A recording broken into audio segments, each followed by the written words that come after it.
John Fitzgerald Kennedy, do solemnly swear. I, John Fitzgerald Kennedy, do solemnly swear. That you will faithfully execute the office of President of the United States. That I will faithfully execute the office of President of the United States. And will, to the best of your ability. And will, to the best of my ability. Preserve, protect, and defend the Constitution of the United States. Preserve, protect, and defend the Constitution of the United States. So help you God. So help me God.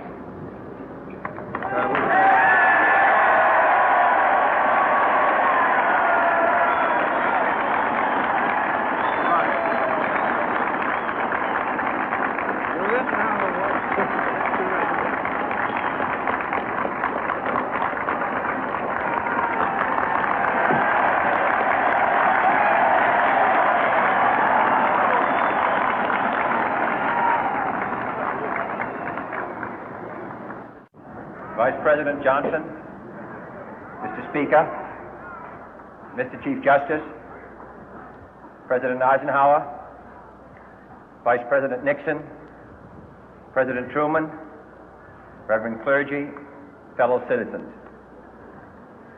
We observe today not a victory of party, but a celebration of freedom, symbolizing an end as well as a beginning, signifying renewal as well as change. For I have sworn before you and Almighty God the same solemn oath our forebears prescribed nearly a century and 3/4 ago. The world is very different now, for man holds in his mortal hands the power to abolish all forms of human poverty and all forms of human life. And yet the same revolutionary beliefs for which our forebears fought are still at issue around the globe. The belief that the rights of man come not from the generosity of the state, but from the hand of God.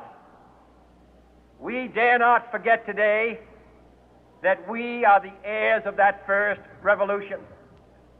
Let the word go forth from this time and place to friend and foe alike that the torch has been passed to a new generation of Americans born in this century, tempered by war, disciplined by a hard and bitter peace, proud of our ancient heritage, and unwilling to witness or permit the slow undoing of those human rights to which this nation has always been committed and to which we are committed today at home and around the world.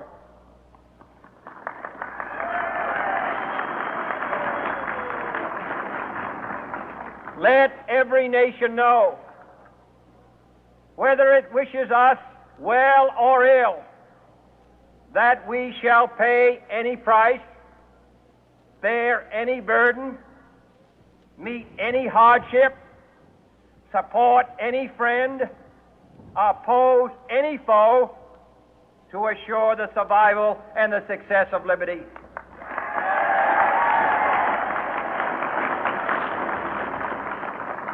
This much we pledge and more.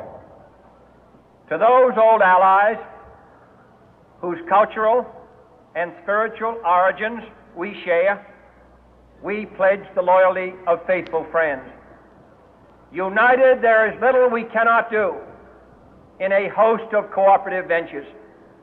Divided, there is little we can do, for we dare not meet a powerful challenge at odds and split asunder. To those new states whom we welcome to the ranks of the free, we pledge our word that one form of colonial control shall not have passed away merely to be replaced by a far more iron tyranny. We shall not always expect to find them supporting our view, but we shall always hope to find them strongly supporting their own freedom, and to remember that in the past, those who foolishly sought power by riding the back of the tiger ended up inside.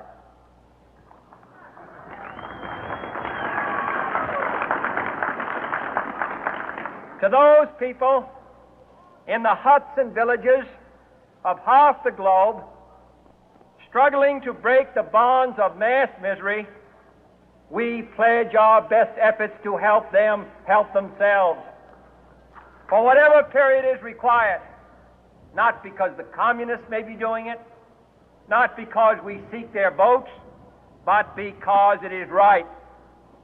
If a free society cannot help the many who are poor, it cannot save the few who are rich.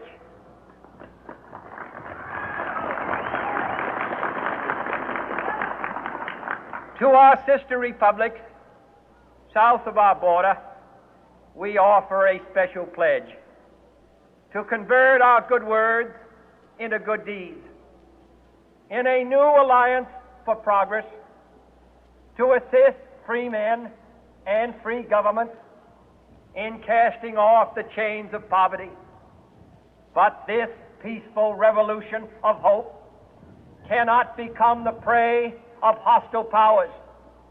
Let all our neighbors know that we shall join with them to oppose aggression or subversion anywhere in the Americas.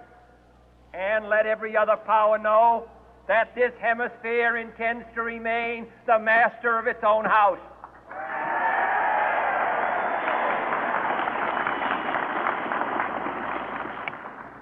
To that World Assembly of Sovereign States, the United Nations, our last best hope, in an age where the instruments of war have far outpaced the instruments of peace, we renew our pledge of support to prevent it from becoming merely a forum for invective, to strengthen its shield of the new and the weak, and to enlarge the area in which its writ may run. Finally, to those nations who would make themselves our adversary, we offer not a pledge, but a request that both sides begin anew the quest for peace. Before the dark powers of destruction, unleashed by science, engulf all humanity in planned or accidental self-destruction, we dare not tempt them with weakness, for only when our arms are sufficient beyond doubt can we be certain beyond doubt that they will never be employed. But neither can two great and powerful groups of nations take comfort from our present course, both sides overburdened by the cost of modern weapons, both rightly alarmed by the steady spread of the deadly atom, yet both racing to alter that uncertain balance of terror that stays the hand of mankind's final war. So let us begin anew, remembering on both sides that civility is not a sign of weakness, and sincerity is always subject to proof. Let us never negotiate out of fear, but let us never fear to negotiate.